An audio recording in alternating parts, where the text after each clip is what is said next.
Hi, and welcome to Community, the TV show. I'm Lucy Rubley, sitting in for Annette Sherman. Today, we're going to talk about homelessness. It is one of the most challenging problems we face as a society.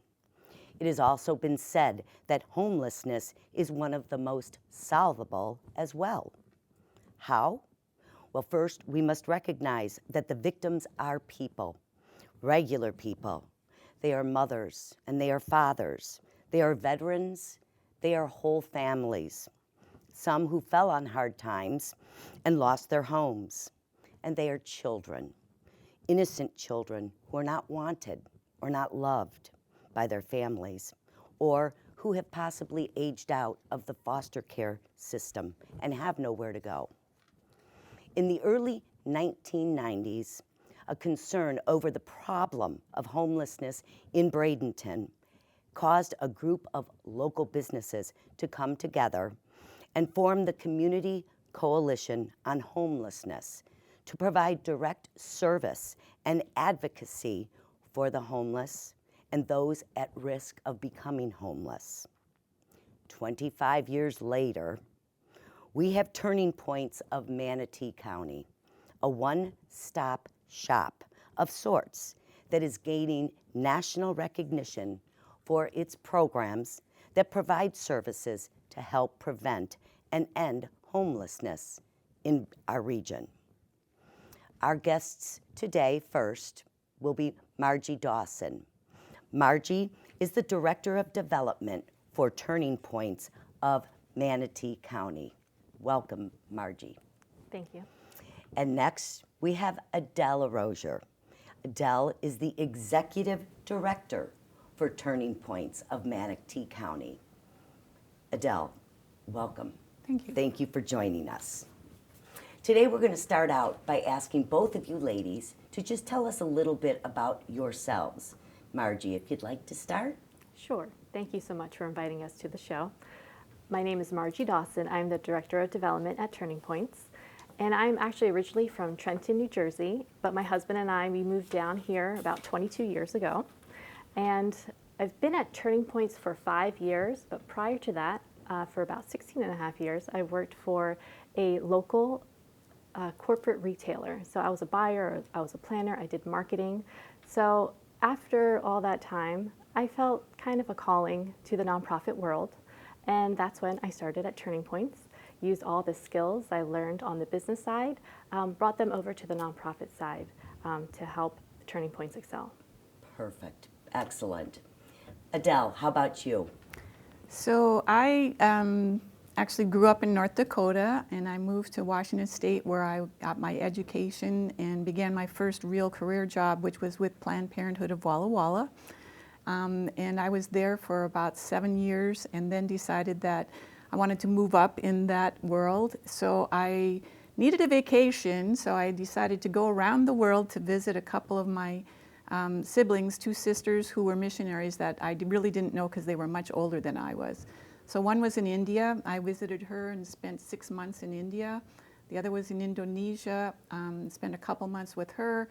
And while I was in Indonesia, a young woman talked me into going on a side trip to China, which ended up really changing my whole plan, because while I was in China, everything I had was stolen. So then I was very depressed, and I decided to go to Tibet to get my karma better. And while I was there, there was a riot. So anyway, yeah, it was very interesting. And while I was there, I met a couple people who said, well, why don't you just go to Taiwan and you can make your income back that you lost so you can continue your trip. So I did. I went to Taiwan for a couple of years and lived there. And then from there, I ended up traveling some more, meeting my husband in Italy, who worked with the United Nations. We lived in Barbados for our last posting, and then we ended up here in Bradenton. Whew. Whoa, you took the long way here, didn't you? Yes. How did that influence what you did when you came to Bradenton, Sarasota? Well, I think growing up in North Dakota, I was very isolated. I hadn't seen a person of color ever, not even on TV.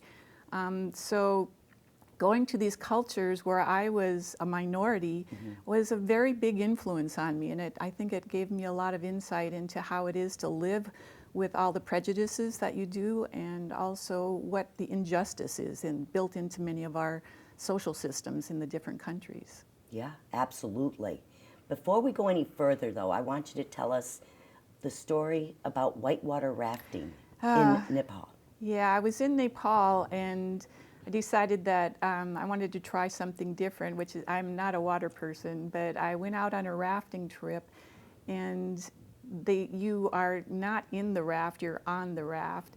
And they had a big rainstorm which came down unannounced, and there was a huge whirlpool, which everybody had to paddle for our lives, because if we had gotten caught in that, I wouldn't be here today. Oh my. Yeah, it was like very, very dangerous. Very scary. Very Oh, scary. yeah. So that also helped me reevaluate my values in life. Yeah, you wanted to come and stay on land.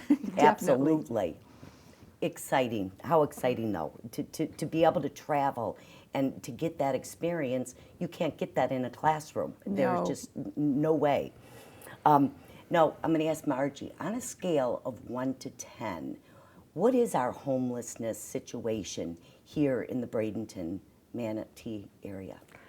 Well, it's actually quite high on the scale, because actually 43% of Manatee County residents struggle just to make their basic income needs. 43%. 43%. And this is through a report through the United Way. They do a report called the ALICE report. And ALICE is Asset Limited, Income Constrained, Employed. So that report shows that there's actually 13% of Manatee County residents that are living at poverty level or below. And there's that other 30% that could be working 2 jobs. But it's just so expensive to live here, and the wages are low, that they just struggle to pay for their rent. They struggle to pay for food. So it's that number that we really try to help people. We do a lot of homeless prevention at Turning Points besides helping the homeless. Okay. The numbers are rising? Yes. Numbers are rising. Well, back in 2004, Adell, when you joined the Homeless Coalition, tell us where we were at then and how things began to change. So back in 2004, again, I had just gotten here to Bradenton. I'd been here a couple of years. I couldn't get a job. No one would hire me. I'd been out of the country for 17 years. I couldn't work when I was out of the country because I was the wife of a diplomat, and they didn't want you taking the job of someone in the countries where I was. So I did a lot of volunteer work, but that didn't look very good on my resume. So I was really excited to get this job as executive director of, at that time, the coalition. And at that time, we had a budget of $250,000, and we only had one program, which was the Rent and Utility Assistance Program. But it was very clear then, about 90% of our people were people who were men. Those were the transient types, kind of what your stereotype is of a homeless person. The single men. Okay. And the single women that we were serving were those people that were also serving the single men. So that was kind of like that population. But it changed very quickly, actually. By the time I was there for over a year, we had already seen the face of homelessness changing, so that we were seeing more women, and many of them had children that were starting to become homeless. So that's when we decided we needed a larger center, and something that was, at the time, we did a lot of research looking at what were some of the best options for addressing homelessness, and a one-stop center was something we decided on and that we went forward with. Okay. When you say one-stop center, explain that a little bit for our audience. A one-stop center is something where people have less barriers to getting services because they don't get sent from place to place trying to get them help. So we provide as many services in one place so that they can get all their needs met. So it's much more efficient, and it's easier for them to be able to get what they need to be either able to prevent homelessness or move out of homelessness. Okay. In fact, we do have some pictures. If we would like to put those up on the screen, please, and you can explain a little bit about these pictures. These are some of the people in some of our programs. So this is one of our dentists who is working with one of our clients. She actually came in because she was working in an industry where she needed to be able to have a good visage, and she had rotten teeth in the front, which actually affected her confidence and her ability to work. So she was able to get new dentures, and this is her new smile. Yeah. So this has been very wonderful for her. Okay, and that looks like the dentist room. Right. This is that one of our programs. One of our major programs is the medical and dental clinic. And Okay. this is the area where we provide free dental services for people that are eligible, which is eligibility is residence and income and age, Okay. and also we provide cleanings Okay. as well. And here we have, And these are some of the people that were volunteering with us on the medical side. So our medical side is primary care. We provide basic primary care as well as some specialty services. We also have some specialty clinics. One of the major issues that we deal with is hepatitis C. Hep C is a big problem, and we're able to help people who have not got insurance be able to get treatment, which can be up to $90,000. oh my, oh, So we've helped over 100 people be able to be cured of Hep C. amazing. Yes. And you have a program for the veterans. We do. We have a veterans program, which is specifically for veterans and their families. think we So have they some provide pictures, yeah. comprehensive services to try and help them, whatever their situation is. Everybody who is facing homelessness or they are homeless have a different story and different things that influenced how they got there. So each of them needs to meet with a case manager who does a needs assessment to see what is it that this person needs to be able to get back on track. Okay. And that's something, we have 2 case managers. We have grant that helps them, which they can use to help 90 families a year. And we also get contributions specifically for veterans, so we use those for people who aren't eligible for that specific vet program. Okay. But right. we work a lot with the community. There's a big support to help the veterans Yes. stay housed and get out of homelessness. Awesome. I think we have some more pictures that we can put up. These are just some of the children that we serve. Again, people don't think about children being homeless, but one of the other major programs we have is the Transitional Development Program, which is the rent and utility assistance. So in order to be able to assist people, we try to help them with rent so that they aren't evicted.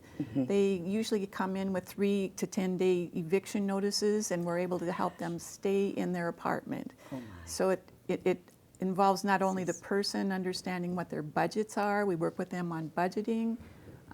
These are just some of the families that we've been able to help and keep them in housing.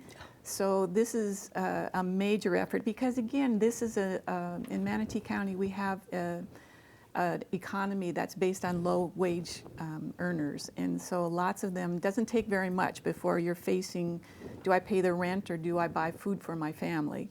Or do I take care of this health issue that just popped up? Right. So those are all things that are very common issues for the people that we help in that program. Wow, that's just phenomenal. That's amazing. And Margie, why don't you tell us a little bit about, first of all, we're just celebrating the 25th anniversary of Turning Points. Yes, this year is the 25th anniversary of Turning Points. So we are just kind of celebrating all year. We have several events planned. We're going to do a kickoff at our volunteer recognition event because our volunteers are really the heart of our organization. We have about 600 volunteers that help us throughout the year. 600. 600. Oh my Lord. On any given day, there's about 50 to 60 volunteers helping us because they do the direct services. They are really going in there and doing the work. We only have about 28 paid staff, so we rely on our volunteers. So if I wanted to volunteer for Turning Points and I came to you and said, put me where you need me, what would the process be? Well, first, we would give you a tour. So you would take a tour of our 3-acre campus, and we have 2 buildings. So you'll go through all of the programs, see where the volunteers are working, and see kind of where you would fit in. So you could be anywhere from helping at the front desk, you could do laundry, Or if you have a medical background, you could help in the dental clinic. Or if you are a nurse, you could be a nurse, you could be a doctor. There's so many opportunities. Just everything. As you said, the one-stop shopping One-stop center. shopping. And you can get your flu shots, you can have your eyes checked, you name it. It's there for them, Yes. which is just a phenomenal Yep. opportunity. How do we rate here in Manatee County compared to other cities in other states? Well, I have had a lot of people come here and look at us as a model for them to be able to adapt in their communities because this has been so successful. So I can't really say how we rate. The problem of homelessness is not confined to Manatee County nor Sarasota County. It's a problem throughout the state and the whole country. I mean, Los Angeles has 78,000 homeless people that they've counted. So just imagine that they have to deal with. So there's just the basic problem of homelessness is just so complicated because it's an issue not only of the person, but also of, in our area, no affordable housing, lack of affordable housing, affordable being that for these low-wage earners, which would also reduce the amount of transportation that they have to pay. There's just so many things that play into what it takes to stay away from being homeless. Okay. Well, and I was reading when I was researching this, Margie, some people are of the mindset that you need to house these homeless first. Get them in homes, and then help them beyond that. That's not something that you do at Turning Points, though, is it? Or Yes. Is it? Okay. You do. You believe in the housing first. Yes, we do. Okay. But that is a really large community effort. So there has to be a lot of community support to get that done. Okay. But we want to get someone in housing, because once you get someone in housing, then maybe some of those other problems fall to the wayside. Because now you are safe. Now you have a place to live. So now you can then, try to go out in the community and be great citizens by giving back and getting a great job. So that is what we strive for, is housing first. Okay. Housing First is a strategy, just one of many strategies that we use to help people.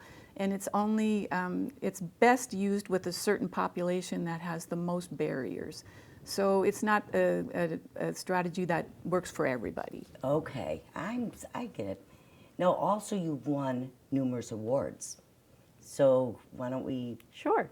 Well, first, we started the year, we were rated as a 4-star charity through Charity Navigator, and that is a national kind of charity rating system, and it just shows our transparency, that we have great transparency, we have these great programs, and everyone can see what we do. So that's what we are really proud of. And then we were awarded the Nonprofit of the Year through the Manatee Chamber of Commerce. So we are very proud of that. Absolutely. And also we were awarded that same award through the Minnesota Black Chamber of Commerce. Okay. And then we had another prestigious awards happen. 2 of our volunteers were awarded at the Manatee Chamber Champions of Healthcare Awards. So Dr. Law, he is on our board and he is one of our physicians. He got the Lifetime Achievement Award. And then Dr. Miller, he received Volunteer of the Year, and he's our acupuncturist at the medical clinic. You have an acupuncturist? Isn't that excellent? Yeah, again, one of the big problems in our area, as you must know, is the opioid crisis, and trying to help people manage pain that when they can't take opioids.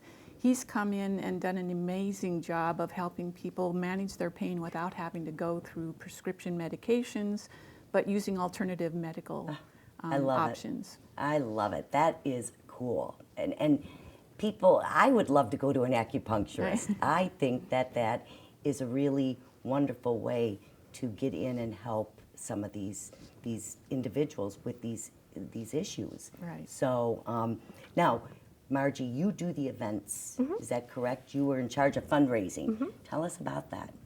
Well, we have a few events that are coming up. We actually will have a car show at Turning Points on April 18th. That's something new, but it's a new fundraiser. We had a local group that approached us and wanted to do that. Fun. Yeah, and then one thing that the whole community gets together and does is the Giving Challenge. So the Giving Challenge is April 28th through April 29th, and it's a 24-hour online giving period where about Okay. 700 nonprofits in our area take part in. And then we have hats and heels and bow ties on May 15th, and that is at the Grove at Lakewood Ranch. And that's just a fun time during Derby where everyone gets dressed up and wears Oh, hats. fun. Yeah, there's a picture of that. Oh, that looks like a wonderful time. So if somebody wants to help out, they're sitting out there, how would you tell them to contact you? Well, they could go to our website. That's tpmanatee.org. There are different links that they could click on to contact us. Okay. They go on Facebook. We have a great Facebook page that they could check out, and then they could call us. Okay. I mean, we would love to give everyone a tour. We love sharing what we do. Okay, and your phone number there is? 941-747-1509. Okay, and that's tpmanatee.org. Yes. Okay, and so thus far you said about 600 volunteers Throughout the year. throughout the year. When is the heaviest time where your volunteers are really there and you do most of the? I would say probably during the winter months when we Okay. have the seasonal people here. There are more here during that time.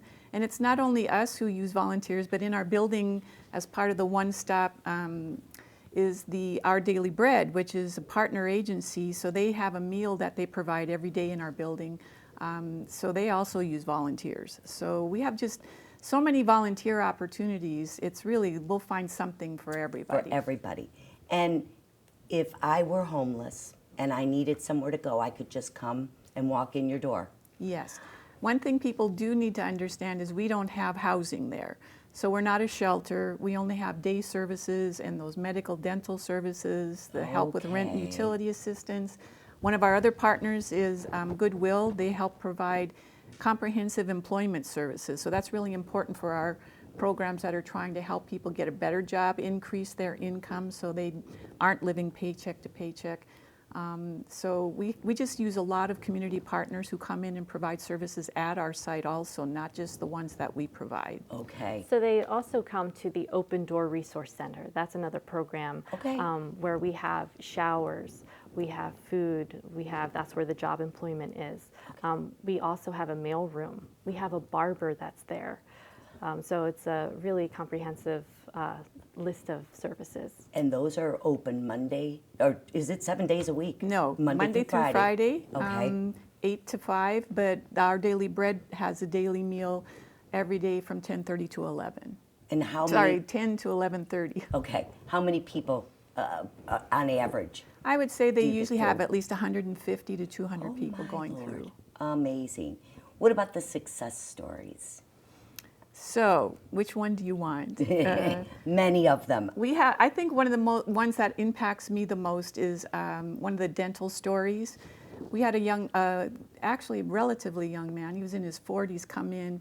He'd been diagnosed with cancer, and he couldn't get any kind of treatment until his teeth were removed because it would cause problems with the treatment, which actually could lead to poisoning. So Okay. he had to have all of his teeth removed. He'd been everywhere. He was desperate. No one would help him. And he came in. We were able to extract all of his teeth, give him dentures, and he went through the treatment and is now cancer-free. So that was really heartwarming, and he's been extremely grateful. But especially the dental ones, I guess, because my office is closest to the dental, so I Okay, see a so lot you of see those 'em. stories. Right. People come in, their eyes are on the ground, they cover their mouth. One woman was even wearing a mask all the time because she was so embarrassed about No how she looked. self-esteem. And so after you see them walk out with this huge smile, it's just life-changing. Yeah. It really gives them the confidence to step out and then make a difference. Amazing. How about you, Margie? You have any stories that stand out? Yeah, there's so many. Yeah. I mean, I love even the one picture you had. There's a family with 2 small children. Right. That were homeless, Yeah. living in their car, and they're able to come to Turning Points, and we have we have a grant that can cover their stay at a hotel while they worked with the case manager to get permanent housing, and then they worked with the employment office to get a better job. So it's really like that family that really, I have a heart for. And that's one of many One that of many. come through I your mean, door. there's stories like that every day. Yeah, we have Every over day. 8,000 people a year that we're helping, so That's a lot. just for us to be able to sit here and talk about being able to do that is just great. I love it. What's next for Turning Points? I think one of the major things that we're going to be looking at is, as we always are looking at gaps in services, what is it that in our community we need to address that isn't being addressed? One of the ones that we're looking at right now is doing a reentry program. So we're working with the jail, the Sheriff's Department, Centerstone, which is another partner of ours, to look at how can we develop this reentry program so that people, instead of coming out of jail and going back to their old environments, which is what got them in the jail in the first place, how can we intervene and make a difference for them, give them options that would be more positive? Yeah. Oh, absolutely. So we're Awesome. working on that right now. And that's just a new It's a new program that program. you We call it picked up. Manatee Adults Pathways to Success, MAPS. Love it, love it, love it. Girls, it just has been so nice to have you here today. Adell, I don't know if there's something you wanted to, what's your future looking like very quickly? So in the last yes, minute? I'm planning to retire in June. Okay. I have a fantastic board of directors. They're already starting a search for a new executive director. I'm sure that they'll find somebody who'll be great. Myself, I'll be looking at all sorts of options for what can I do with my free time, but my heart will always be with Turning Points. I'll be there in some way, Beautiful. shape, or form Beautiful. ongoing. Well, we've enjoyed having you both on the show today. Thank you so much for joining us. And again, if you would like to volunteer or get more information, go to tpmanatee.org. I'm Lucy Rubley, and we appreciate you joining us today. Please come visit us again if there's anything that you would like to see us do on our show. We would like to hear about it here at Community, the TV show. Bye for now.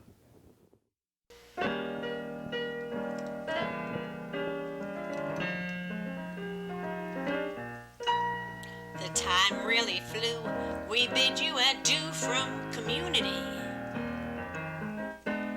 If you want to know why we love it here, so check out Community. Well, it's a who's who, a what's, when, and where show. It's a mover and shakers who care show.